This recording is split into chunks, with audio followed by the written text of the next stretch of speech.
أعوذ بالله من الشيطان الرجيم بسم الله الرحمن الرحيم هو الله الخالق البارئ المصور له الأسماء الحسنى وہی اللہ سب کا خالق ہے، سب کو پیدا کرنے والا ہے اور سب کی مناسب صورت بنانے والا ہے۔ لہ الاسماء الحسنی، اور اس کے سارے نام خوبصورت ہیں۔ یسبح لہ ما فی السماوات والارض، تسبیح بیان کر رہے ہیں جو آسمانوں میں ہیں اور جو زمین پہ ہیں، یعنی اللہ تبارک و تعالیٰ کی تسبیح بیان کر رہے ہیں۔ وَهُوَ الْعَزِيزُ الْحَكِيمُ، وہی عزت والا ہے، وہی حکمت والا ہے۔ یہ سورہ حشر کی آخری آیت ہے۔ پچھلی دو آیتوں میں بھی اللہ تبارک و تعالیٰ کی صفات کا بیان ہوا ہے، اس میں بھی اللہ تبارک و تعالیٰ کی صفات حمیدہ کا بیان ہو رہا ہے۔ اب ہم الگ الگ الفاظ کے معنی بیان کریں گے۔ خالق کا معنی عام طور پر تخلیق کرنے والا، پیدا کرنے والا کیا جاتا ہے۔ اس کا ایک لغوی معنی ہے اندازہ کرنے والا۔ خالق الباری آیا ہے، ویسے خالق کا بھی ایک معنی پیدا کرنے والا ہے اور باریہ کا بھی ایک معنی پیدا کرنے والا ہے۔ ان کے دوسرے معنی، خالق کا معنی اندازہ کرنے والا اور باریہ کا معنی اس اندازے کو عملی جامہ پہنانے والا۔ تو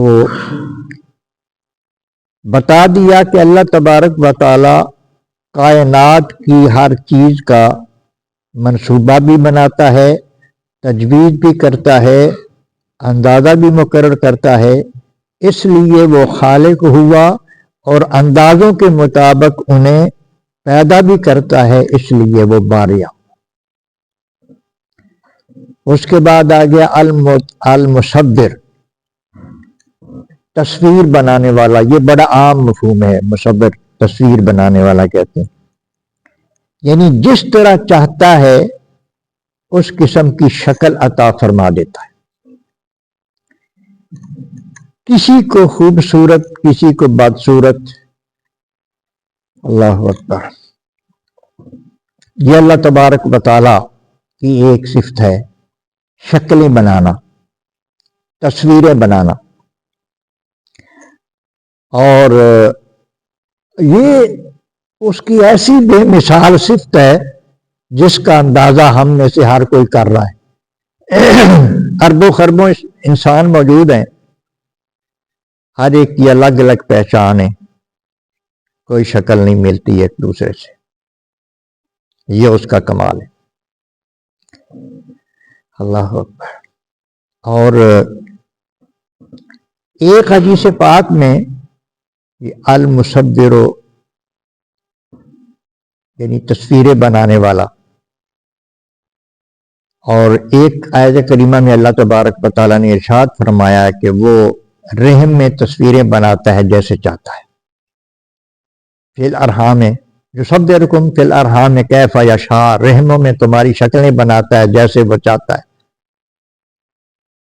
ایک حدیث پاک میں نبی کریم علیہ السلام نے ارشاد فرمایا کہ اللہ خلق آدم علی صورتہ، آدم علیہ السلام کو اللہ تبارک و تعالیٰ نے اپنی صورت پر پیدا فرمایا۔ تو اس میں بعض دفعہ ایک علماء ظاہر ہوتے ہیں، ایک علماء باطن ہوتے ہیں۔ علم الاسرار بعض کے پاس ہوتا ہے، علم لدنی بعض کے پاس ہوتا ہے۔ بعض جو علماء ظاہر ہوتے ہیں وہ کہتے ہیں جو ہی کی ضمیر ہے نا، اعلیٰ صورت ہی ایک ضمیر آدم کی طرف لوٹتی ہے کہ اللہ پاک نے آدم کو اس کی صورت پہ بنایا۔ لیکن جو علماء باطن ہیں وہ فرماتے ہیں کہ نہیں، یہ ضمیر اللہ تبارک و تعالیٰ کی طرف لوٹتی ہے کہ اللہ تبارک و تعالیٰ نے اپنی صورت پہ بنایا۔ اب یہ اسلام کا ایک عقیدہ ہے جس کو ہر مسلمان جانتا ہے، جاننا چاہیے کہ اللہ تبارک و تعالیٰ خود صورتوں سے، شکلوں سے پاک ہے۔ پھر یہ کیوں فرمایا کہ اللہ نے اپنی صورت پہ بنایا؟ اگر اس کی صورت ہی کوئی نہیں تو اپنی صورت۔ اصل میں بات یہ ہے کہ اللہ تبارک و تعالیٰ کی صفتوں کی ایک صورت ہے۔ اللہ پیدا کرتا ہے تو یہ ایک شکل بن گئی نا جی، اللہ شکل ہی بناتا ہے تو یہ ایک شکل بن گئی، اللہ رحم فرماتا ہے تو یہ ایک شکل بن گئی، اللہ رزق دیتا ہے تو یہ رزق دینے کا ایک تصور ہے نا جی۔ تو اس کا مطلب یہ ہے کہ اللہ تبارک و تعالیٰ نے بندے کو اپنی صفات کا مظہر بنایا ہے۔ اللہ اپنی صفتیں بندے میں سے ظاہر کرتا ہے۔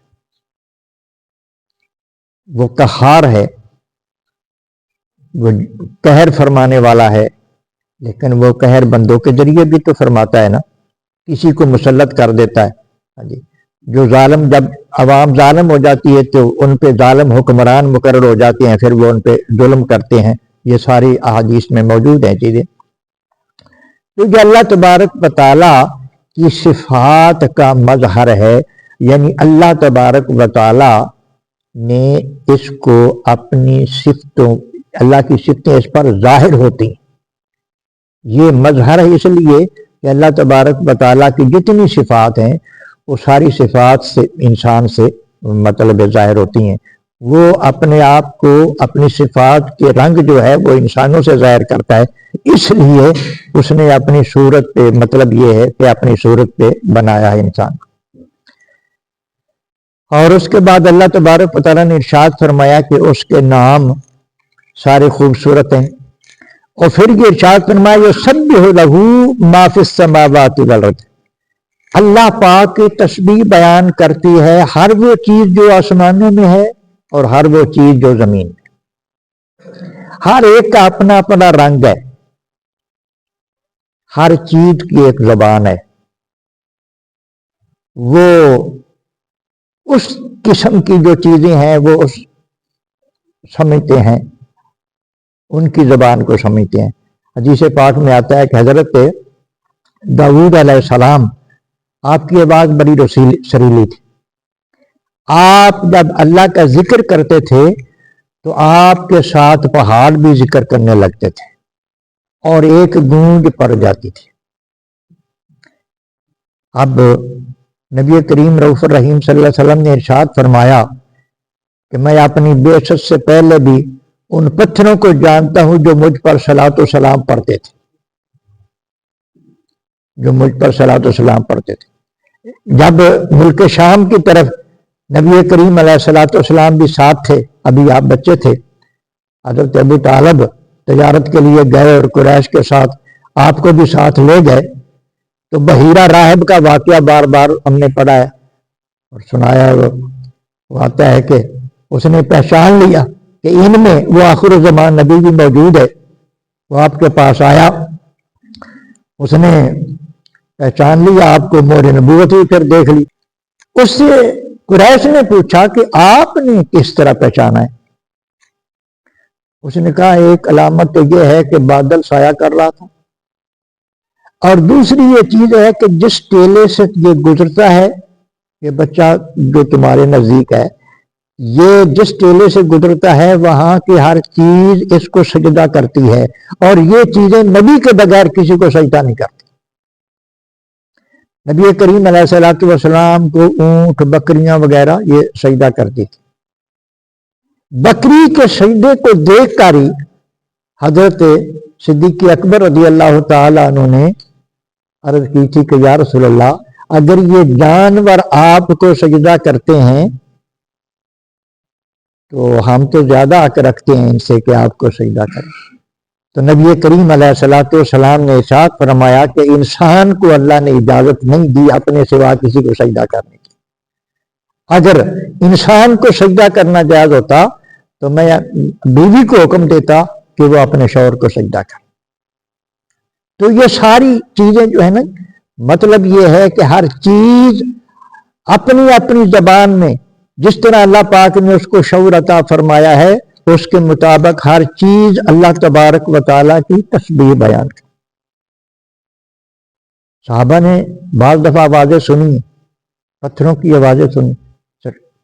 ایک دفعہ صحابہ نے پوچھا یا رسول اللہ آواز آتی ہے آپ پر، کوئی سلام کہتا ہے آپ پر، نظر کوئی چیز نہیں آتی. سرکار نے فرمایا وہ پتھر وہ میرے اوپر سلام پڑتا.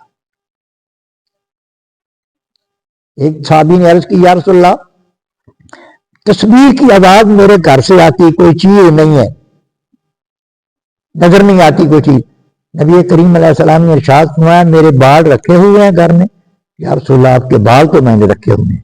فرمایا وہی تسبیح کرتے.